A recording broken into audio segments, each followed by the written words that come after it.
ፖለቲካ እድል ጨዋታ አይደለም፣ የውሳኔዎች ውጤት እንጂ። የአንድ ህዝብ ዕጣ ፈንታ የሚወሰነው በመልክዓ ምድሩ ወይም በባህሉ ብቻ ሳይሆን ያን ህዝብ በሚመሩት ልሂቃን ወይም ሚሌት ጥራትና ብቃት ነው። ጣሊያናዊው የፖለቲካ ሳይንቲስት ጋኤታኖ ሞስካ ዘ ሩሊንግ ግላስ በተሰኘው መጽሐፉ ላይ የየትኛውም ማህበረሰብ ዕጣ ፈንታ የሚወሰነው በተደራጀ አናሳ ቡድን ወይም ኦርጋናይዝድ ማይኖሪቲ እጅ ላይ ነው ይላል። ላለፉት 33 ዓመታት በኢትዮጵያ ፖለቲካ ውስጥ ብአዴን ወይም የአማራ ብሔራዊ ዲሞክራሲ ንቅናቄ ይህ የተደራጀ አናሳ ቡድን ነበር። የአማራን ህዝብ በመወከል ስልጣን ላይ ወጣ። ነገር ግን ከ3 አስርት ዓመታት በኋላ ህዝቡ ራሱን በህልውና አደጋ ውስጥ አገኘው። ይህ ዶክመንተሪ እነማን ተጠያቂ ናቸው ብሎ ለመክሰስ ብቻ ሳይሆን ስህተቶቹ የት ጋር ነበሩ፣ መዋቅራዊ ችግሮቹስ ምን ነበሩ የሚለውን በገለልተኛነት ይፈትሻል። በተለይም 5 ቁልፍ የድርጅቱ መሪዎች የወሰዷቸው እርምጃዎችና ያሳለፏቸው ውሳኔዎች ዛሬ ላለው ፖለቲካዊ፣ ኢኮኖሚያዊና ማህበራዊ ቀውስ እንዴት መሰረት እንደሆኑ በዝርዝር እንመለከታለን። ከ1983 የለንደን ኮንፈረንስ እስከ ዛሬው የፋኖ ትግል ይህ የአማራ ህዝብ ፖለቲካዊ ጉዞ ነው። አፍታ ጥሞና ወስደን ወደ ኋላ እንመለስ። 1983 ዓመተ ምህረት ደርግ ወደቀ። ኢህአዴግ አዲስ አበባ ገባ። በዚህ ወቅት የአማራ ህዝብ ስነ ልቦና ምን ይመስል ነበር? የፖለቲካ ተንታኞች እንደሚሉት ህዝቡ በወቅቱ የነበረው በሁለት ምርጫዎች መካከል ነበር። አንደኛው የረጅም ጊዜ ጦርነት ድካም፣ ሁለተኛው ደግሞ ሰላም ብቻ ይምጣ የሚል ተስፋ። በዚህ ላይ ነው ብአዴን በወቅቱ ኢህዴን ይባል የነበረው ድርጅት ወደ መድረክ የመጣው። ነገር ግን ድርጅቱ ገና ሲጠነሰስ የነበረበት የማንነት ቀውስ ወይም አይደንቲቲ ክራይሲስ ለዛሬው ችግር መሰረት ጣለ። ድርጅቱ ኢትዮጵያዊነትን ከማቀንቀን ወደ ብሔርተኛነት ሲሸጋገር የራሱን ማህበራዊ መሰረት ወይም ሶሻል ቤዝ አልያዘም ነበር። ይልቁንም የህወሓትን የብሔር ጭቆና ትረካ ተቀብሎ እወክለዋለሁ የሚለውን ህዝብ ጨቋኝ ብሎ በመፈረጅ ነበር ጉዞውን የጀመረው። ይህ በታሪክ ዘ ኦሪጂናል ሲን ወይም የመጀመሪያው ኃጢአት ሊባል የሚችል ነው። መሪዎቹ ህዝቡን ከማዳመጥ ይልቅ ህዝቡን ለማስተማርና ለመቅረጽ ሞከሩ። ይህ አካሄድ በሶሺዮሎጂ ሳይንስ ሶሻል ኢንጂነሪንግ ይባላል። ህብረተሰቡን እነርሱ በሚፈልጉት ቅርጽ ለመቅረጽ መሞከር እንደማለት ነው። ታዲያ ህዝቡ ለምን ዝም አለ? በወቅቱ የነበረው ማህበራዊ ድንጋጤ ወይም ሶሻል ሾክና ተለዋጭ የፖለቲካ ኃይል አለመኖር ህዝቡን የተጫነበትን ቀንበር እንዲቀበል አስገደደው። የድርጅቱ ውድቀት የጋራ ቢሆንም በግለሰብ ደረጃ 5 መሪዎች በተለያዩ ወቅቶች የወሰዷቸው እርምጃዎች የማይፋቅ ጠባሳ ጥለዋል። በገለልተኛ መረጃዎች እንፈትሻቸዋለን። የመጀመሪያውና ቀዳሚው ሰው አዲሱ ለገሰ ነው። አዲሱ ለገሰ የመሬትና ማንነት ምህንድስና ጉዳዮችን በሚመለከት ትልቅ ፖለቲካዊ ነጥብና ያን ትልቅ ህዝብ ትልቅ ፖለቲካዊ ኪሳራ ካደረሱ መሪዎች መካከል የሚጠቀስ ሰው ናቸው። አዲሱ ለገሰ ለረጅም ዓመታት የድርጅቱ ሊቀመንበር የነበሩ ሲሆን በሳቸው ዘመን ከተፈጸሙትና በታሪክ ከሚጠቀሱት ዋና ዋና ስህተቶች መካከል የሚከተሉት ይጠቀሳሉ። ቀዳሚው ነጥብ በ1989 ዓመተ ምህረት የተካሄደው የመሬት ድልድል ወይም ጎጃም ላንድ ሪዲስትሪቢዩሽን የሚለው ሲሆን ይህ በፖሊሲ ደረጃ የአማራን አቅም ያሽመደመደ ትልቁ ክስተት ነበር። ቢሮክራሲያዊ ካፒታሊስት በሚል ስም ጠንካራ አቅም የነበራቸው ገበሬዎች መሬት በመቀማት ማህበረሰቡ መሪ እንዲያጣ ተደረገ።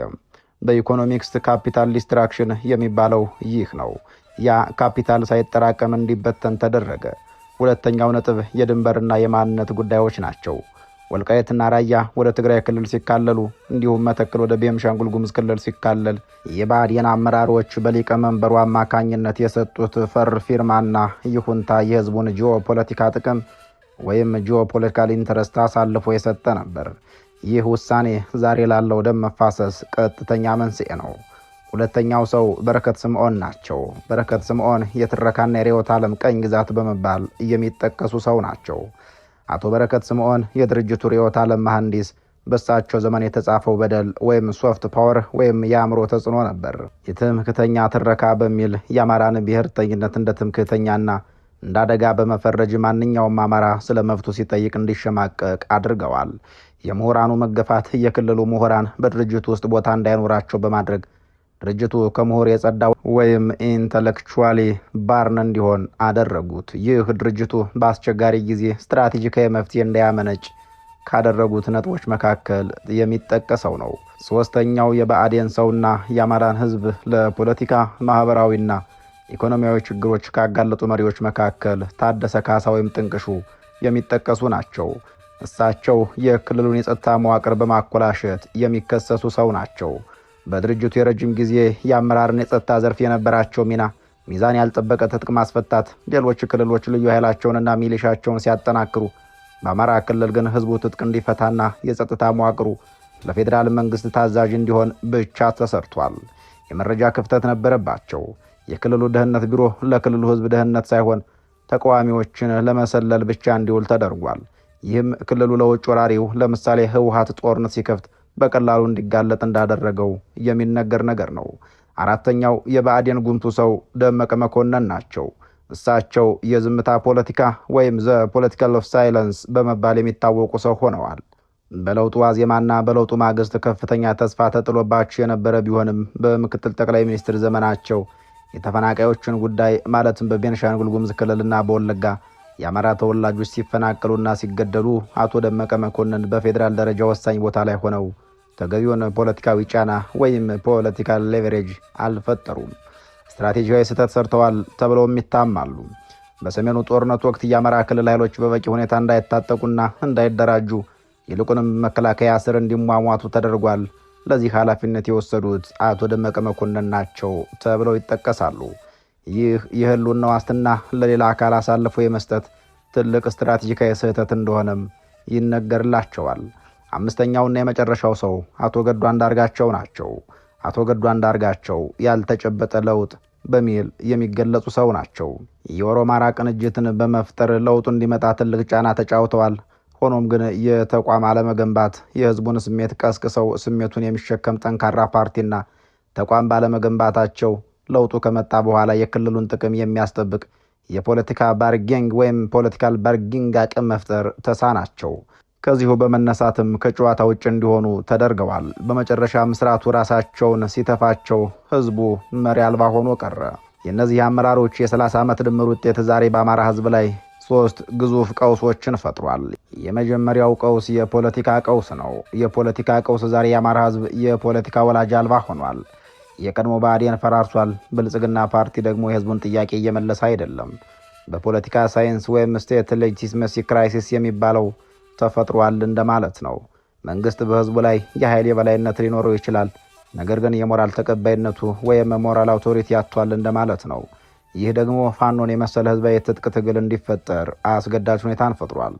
ሁለተኛው ቀውስ ኢኮኖሚክ ቀውስ ወይም ኢኮኖሚክ ስቴግኔሽን ኤንድ ዋር ኢኮኖሚ የሚሰኘው ሲሆን ክልሉ የጦርነት ቀጠና ሆኗል። የኢንቨስትመንት መሸሽ፣ ባለፉት ዓመታት የተሰሩ መሰረተ ልማቶች እየወደሙ ናቸው። የግብርና ምርታማነት መቀነስም የዚሁ ቀውስ አንዱ አካል ነው። የአማራ ክልል የኢትዮጵያ ምግብ ቅርጫት ነበር። አሁን ግን ገበሬው መዳበሪያ ለማግኘትም ሆነ አርሶ ለመብላት ዋስትና አጥቷል። ይህም ሆን ተብሎ የተደረገ የኢኮኖሚ ማዳከም ሴራ ነው የሚሉ የኢኮኖሚ ባለሙያዎች አሉ። ድህነት እንደ ፖለቲካ መቆጣጠሪያ መሳሪያ መጠቀም ወይም ዋይፖናይዜሽን ኦፍ ፖቨርቲ የሚሰኘውም የተፈጸመበት ህዝብ ሆኗል። ሶስተኛው ቀውስ ማህበራዊ ቀውስ ወይም ሶሻል ፋብሪክ ዲስኢንቴግሬሽን የሚሰኘው ሲሆን ከሁሉም የከፋው ይህ ነው። ማህበረሰቡ ለዘመናት የገነባው እሴት እየተሸረሸረ ነው። የስነ ልቦና ቁስለት ወይም ትራውማ፣ በጦርነቱ ውስጥ ያደገ ትውልድ፣ በቀልና እልህ የተሞላበት ማህበረሰብ እየተፈጠረ መጥቷል። የተፈናቃይ ብዛት በሚሊዮን የሚቆጠሩ አማሮች ከኦሮሚያና ሌሎች አካባቢዎች ተፈናቅለው መጠለያ አጥተዋል።